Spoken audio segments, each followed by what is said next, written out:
Teachers are natural innovators, entertainers, and problem solvers. They dream of growing old into the profession, teaching their kids' kids. But sometimes career goals shift, and that makes opportunities outside of the classroom seem intangible. Questioning, who am I if I'm not a teacher? I'm your host, Ali Simon. And I'm your co-host, JoDee Scissors. And this is Teacher Shift.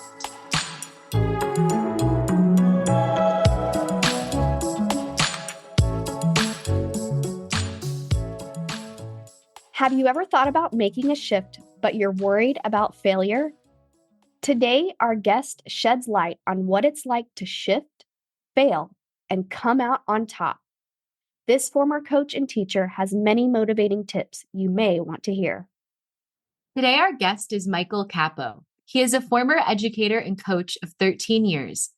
Mike has made 2 career shifts since leaving the classroom and is now a small business owner. He is also a proud husband and father of 2. Welcome to the show today, Mike. Thanks. I'm glad to be here. We are really glad to get to know you, and we're thankful for one of our former guests who recommended you to be on the show. So let's jump right in today, and let's talk a little bit about what made you realize after being in the classroom for 13 years that you were ready for a shift. For me, it wasn't really like a well thought out plan. It was kind of knee jerk. I was coming home from another late night of baseball practice. My wife's at home with our son at the time, who was approaching 3 years old and a newborn. And I just called to check in for the day, and I could just hear the overwhelming stress in her voice of just like, man, it sounds like she's about to have a breakdown. And I just had a moment where I said, I can't do this anymore. Like, I can't continue on down this road of working, 80 plus hours a week and watching my kids and my family grow like through videos and pictures that I'm getting sent to my phone. So I walked in the door and my wife said, "How was your day?" And I said, "Hey, I'm going in tomorrow and I'm going to let them know that this is going to be my last go around coaching." So the original plan for me was to step away from coaching and just stay in the classroom. And I realized real quickly that that wasn't going to work for me either. So then it was like, all right, like, let's figure out the next step. So it wasn't like, let's figure out the next step, then make the jump. It was like, I'm making the jump and then I'm just going to figure it out.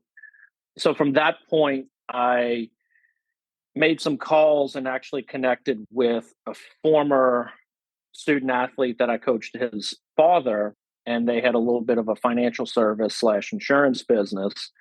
And he was like, "Man, you're going to be a perfect fit. Come on." So I actually taught 1 year, 1 full calendar year without coaching. And basically at the end of that first quarter of the year, I went in to the administration and said, "Just let you know, I'm going to fulfill my contract, but I'm not going to return for the following school year." So they had, the majority of the year's notice for me. So there was no ill will in how I left or anything like that. But that was the first step. So that was the first plan. Like I kind of took this on and some time to start doing, requirement exams and stuff like that so I could be licensed in that field when I got out. And then that's when reality hits you, when you leave. It sounds like you scaled back a little bit. You dipped your feet into something else before making that full transition. But I'm the daughter of a college baseball coach. So Right. I know the amount of time and effort that goes into the sport. And I'm talking about baseball specifically because baseball has a really long season. I'm not talking like MLB long, but it's not like football where, it's a much shorter season.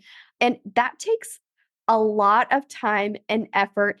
And you're not necessarily compensated for the hours that you put in for all the after school work, the travel, the games, the playoffs, wherever your season may take you. And we have many coaches that listen to our podcast who have that same kind of question that they're asking, like, can I keep doing this any longer? And where do I go first? And I like that you shared that your first step was stepping back from one thing rather than like stopping everything.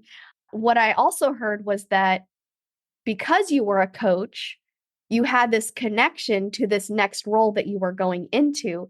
And we find all the time that we build these relationships with these families who may somehow, some way show up for us in ways that we never thought were possible. Exactly. Yeah. And look, and to go into that, there was also a little bit of fear of when I said I was going to leave coaching. And to the credit of the school I was at, my first fear was going in to tell them I was leaving coaching, but I wanted to stay on and teach, was I was going to be told, well, that's not an option. You're here to coach and teach, not just teach. We didn't hire you for that. And thankfully, I was given an opportunity to continue to teach, but it just still didn't resonate in a way where I was like, man, this is really driving me. It's still taxing. And I know a lot of the conversations end up centering around time allotted and how it's spread out for your family. You're in such a regimented schedule. It has become was very much the challenge, picking the kids up from school, dropping them off at school, opportunity that I didn't have. And that became very difficult. But like you said, with college coaching, that was my first goal. When I was in college, I wanted to be a college baseball coach. And then I watched one of our assistant coaches, who I'm still very good friends with, I watched him sitting on a parking curb as we were somewhere in nowhere, Kentucky. And he's talking to his wife, getting all the updates from his kids. And here he is in the early 2000s making under $30,000 a year. And I said, I don't want that life. Like, I'll just be a high school coach because it won't be as bad. And it wasn't much different. And it was a challenge. I don't think that people who haven't served in a coaching role or grown up with a dad as a coach, they just don't really understand that level of dedication, of time. And also, like, I think what I heard from you is like the joy and the fulfillment that you got out of it was also a lot. I did the opposite of what you did when I left teaching. I left teaching full time and I kept coaching. I coached speech and debate. And so I was like, I had such a hard time letting go of that team that I was like, well, if they'll just, give me my stipend for coaching, I'll stay and coach and I'll be able to be with my kids a different way. I had to set some boundaries. But ultimately, it was just too much because those after school hours, those are usually the hours when you want to be with your kids. And for me, I had tournaments on the weekends too, in addition to after school practice. So, I think the plus side is that it's very fulfilling to be a coach. But once you become a parent, it's hard because you want that time with your own kids and with your family. And, I respect so much that you heard that in your wife's voice, that she, that was hard for you to miss those moments. But also it sounds like you wanted to support her too. Well, and even if you don't have a family or children of your own, maybe you want to be spending time with the other people that you love, significant others, friends, nieces, nephews, cousins. Maybe you want to be at the Boys and Girls Club volunteering or something. Like, sometimes we want to make time for that quality time for the people that we love being around. I also think, JoDee, what you said about, having other interests is that one thing that's challenging, I think, about teaching and about leaving teaching is that we don't just usually see it as our job. It kind of becomes more than our job. And I think that's why, it is kind of like all of our hobbies and all of our interests and everything gets poured into teaching. And it doesn't really leave space for adults to have time for other things, whether that is, volunteering, spending time with family, meeting new friends, meeting a partner. I mean, if you're young and you are a teacher, like, it can be hard to meet someone if you're at school all the time. So definitely can impact a lot of different adults in different ways. I found that, like, exactly what you're saying. One of the toughest things was, like, you look up at some point and you go, wow, like, I have made this the most important thing. Like, afraid to miss work for being sick because you're going to let your coworkers down, your administration down, or your kids down. But then on the flip side, it's like you had other people outside of that environment, wives, children, who they needed you. And you're like, well, I can't miss work for that. And because you get so ingrained and so invested in it, and because let's face it, it's a tough career to start with. The compensation does not equal the amount of time and effort that people put in. And I can say that wholeheartedly. And yet, like, you become so invested in it, you lose sight of the big picture. And for me, I didn't gain sight of the big picture until we lost my mom suddenly prior to our first child being born. And I missed a ton of time. And I mean, prior, I'm talking 3 weeks before. And it was like, finally, it took that for me to realize, wait a minute, like, this doesn't matter. And what I mean by that is, like, someone's going to pick up the pieces if I'm not there.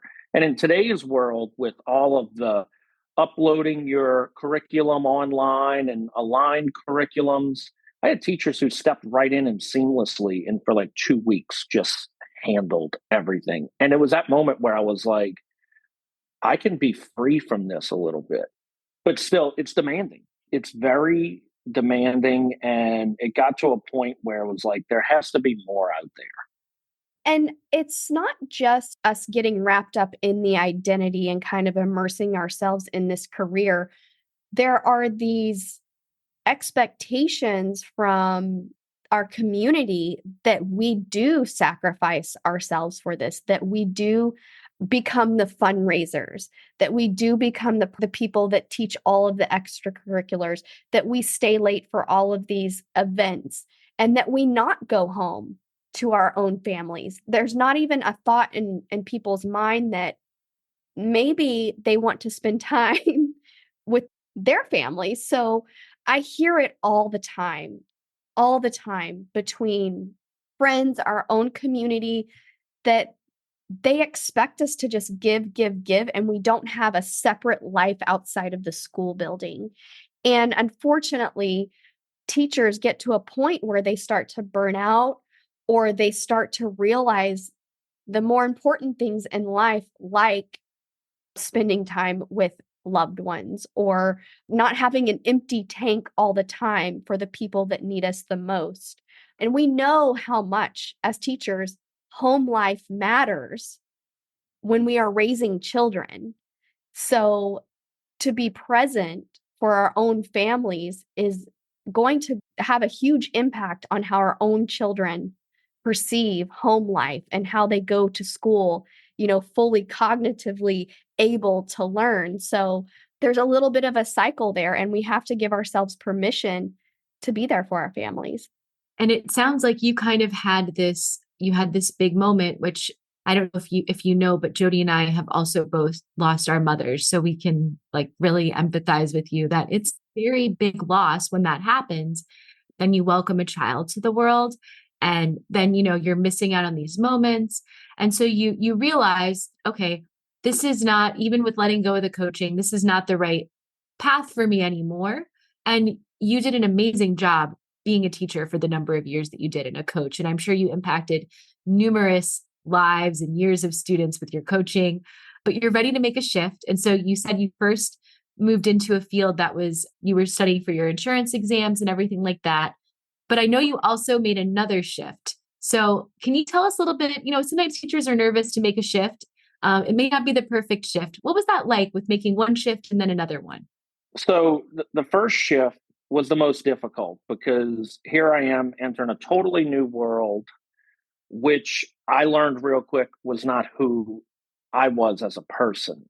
It's sales. They sell you the dream of, you're going to go to all these fancy lunches, you're going to sell all these people these, life insurance policies, this, that, and the other, and you're going to be sitting pretty. Well, what they don't tell you is just how difficult it is to start from ground zero.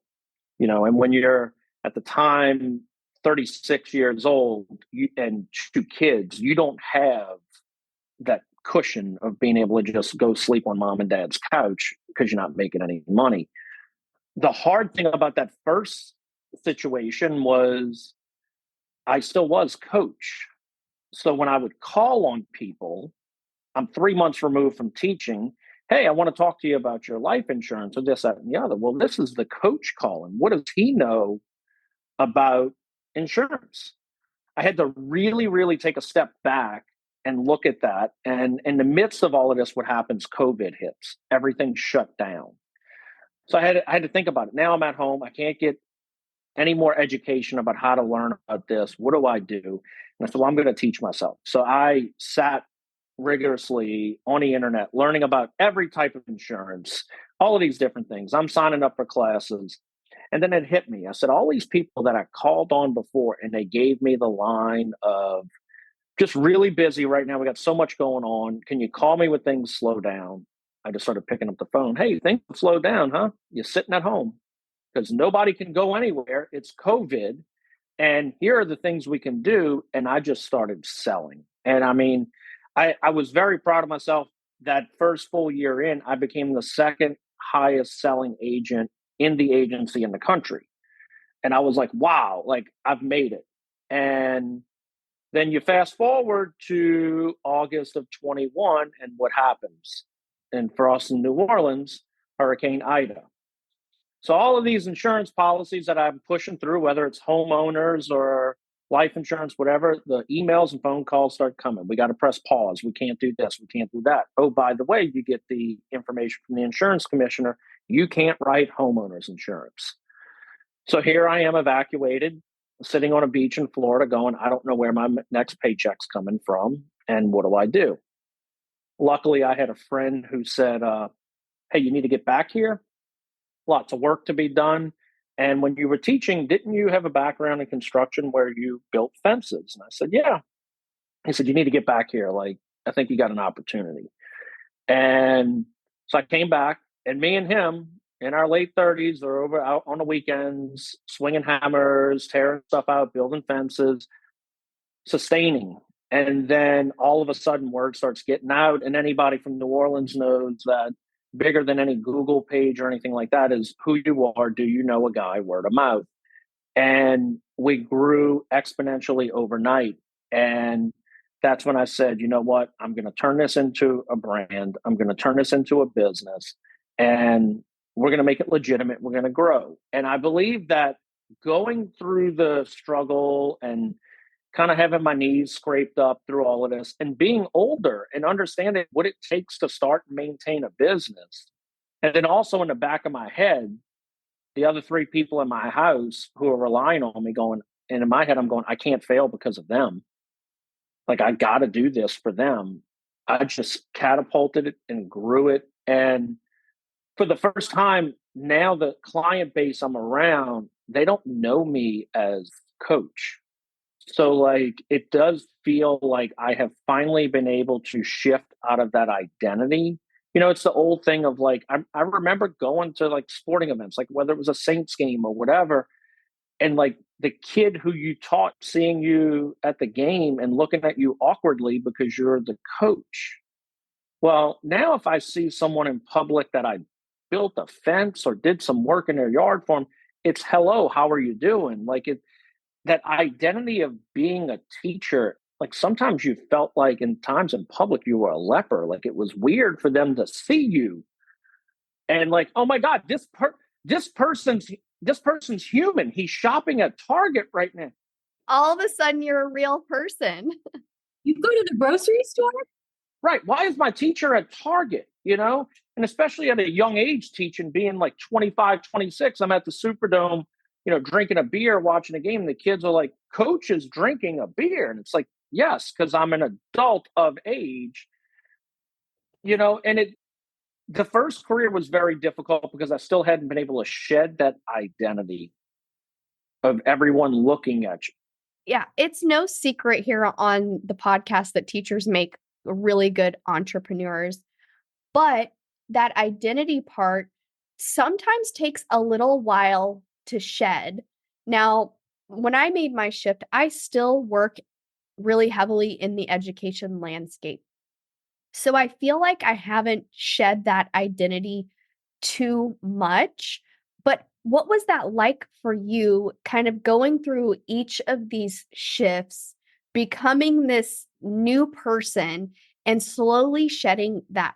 Are you okay with that? Do you feel like sometimes you might revert back to that inner coach in you when you're working with your employees or making decisions to create the most productive environment possible so you can reach your end goal? Do you ever channel that part of you? I do. And I believe that for me, a lot of the success has come from I sell things, I sell fences, I sell goods and services to people, but I don't feel like I'm a salesman. So when I go meet with a customer, or even when I'm meeting with my crew, my workers, it's all about educating. So, like, here's why we're going to do this. And these are the steps to it. This is the process to it. And almost like, it's kind of like stating the daily goals when you start your class. I feel like when I go meet with a customer, like, here are the goals of what we're trying to achieve. Let me hear from you. And it's more of educating. And I end up getting a lot of work because when I get the customer to call me back, they may say, well, hey, yeah, I met with you and I met with this person, but you were so much more thorough. You explained it so much clearer. And I tried to take that mold into like that idea into insurance. And in some aspects, it worked. My business name when I was selling insurance was I was the insurance coach. So I tried to like embrace that background into what I was doing. But to be honest with you, I just wasn't. It still really didn't drive me. When I was teaching, I had to wear a shirt and tie every day. Here I am selling insurance, once again, still in a shirt and tie, where I love to be in a sweatshirt and jeans and like get my hands dirty. The coaching part was me. I'd give me a rake and give me, a hose to wet the field. That's where I wanted to be. So like now I'm so much more fulfilled, not only from like a professional standpoint, but even at home. And I think the biggest thing with that, and I think anyone with children would agree, the moments that hit me is when I do something with my children that otherwise couldn't be accomplished if I was still teaching. Like our children are still young. So every year for Labor Day, we take them out of school a day early and we go to the beach and we leave. That was not an opportunity that could happen when I was teaching. My children's school has a big father child weekend every year where we go camping. We drive an hour and a half away. We get the tents and everything. And it's a Friday, Saturday, and Sunday. It's right in the middle of March, which is right in the middle of baseball season. If I was still coaching, my children would have never experienced that event.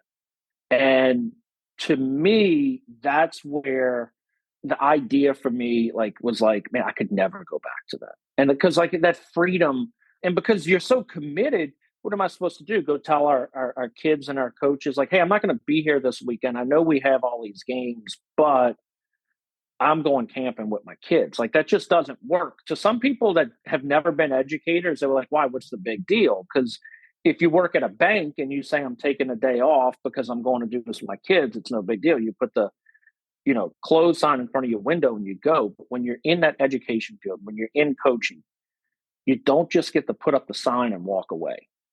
And to me, that's been my motivation. There was one other key motivator that really struck me.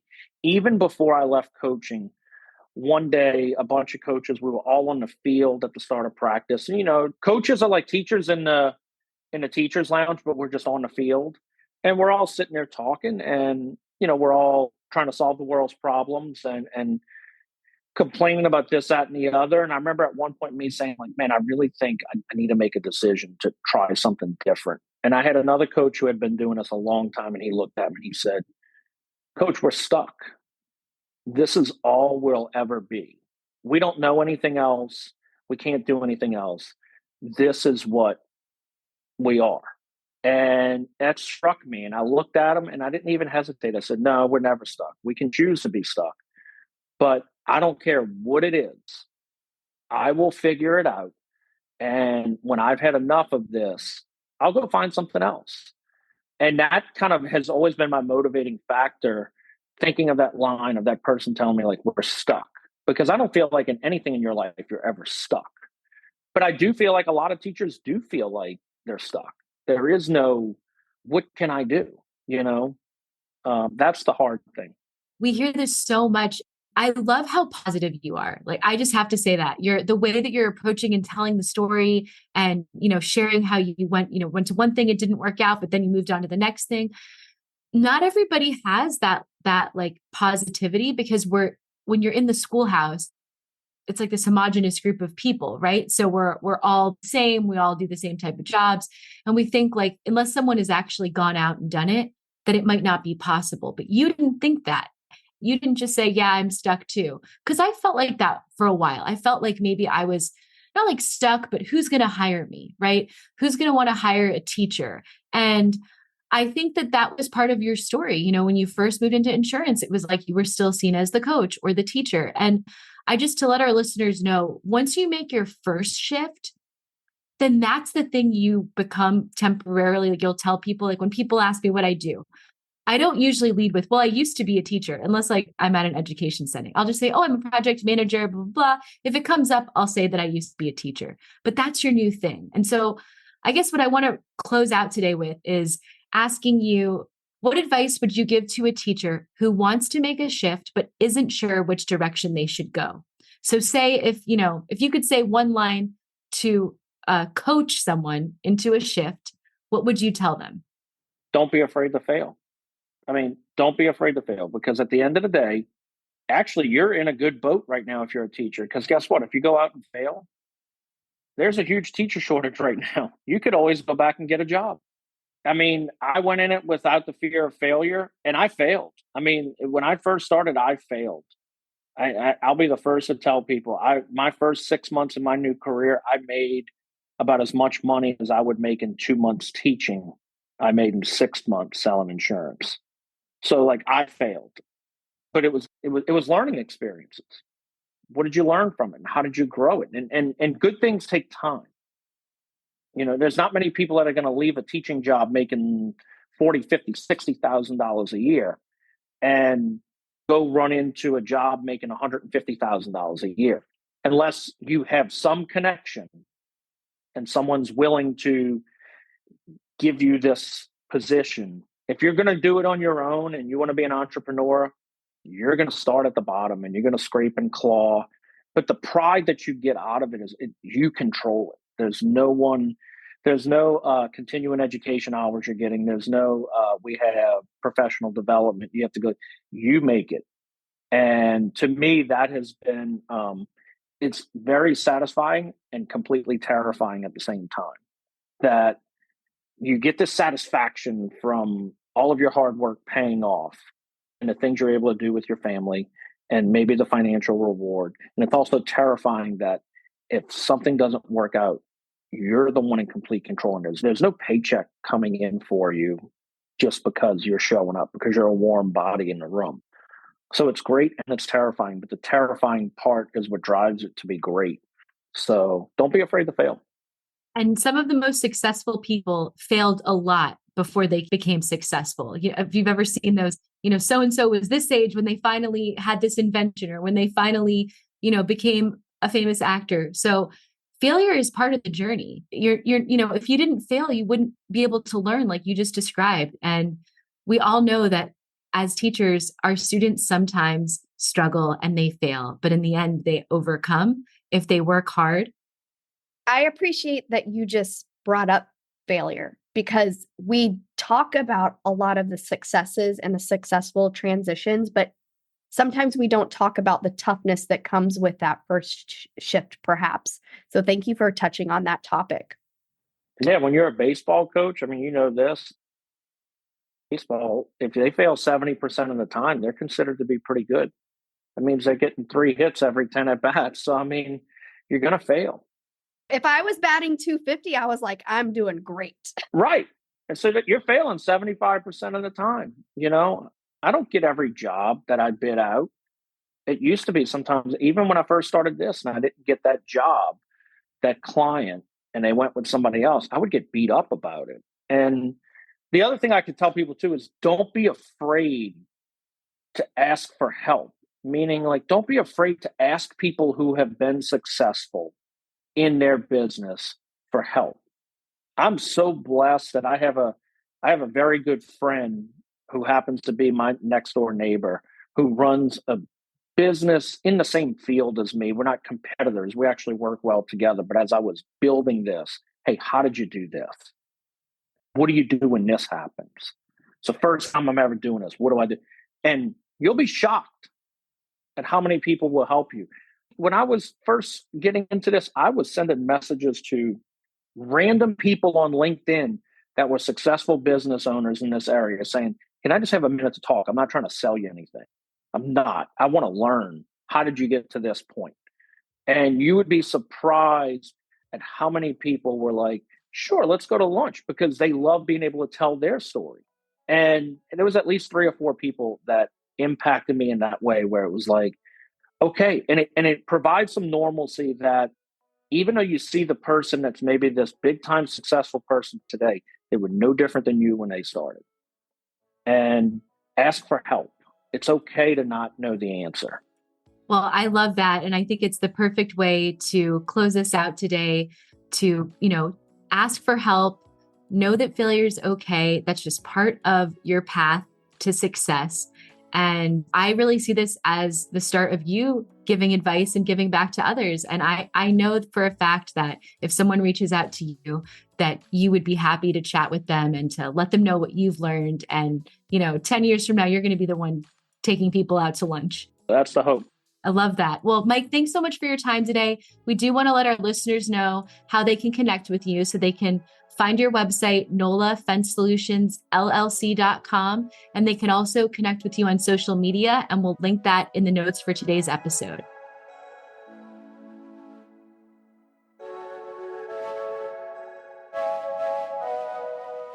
Are you interested in suggesting a topic for Teacher Shift, being a guest, or recommending a guest?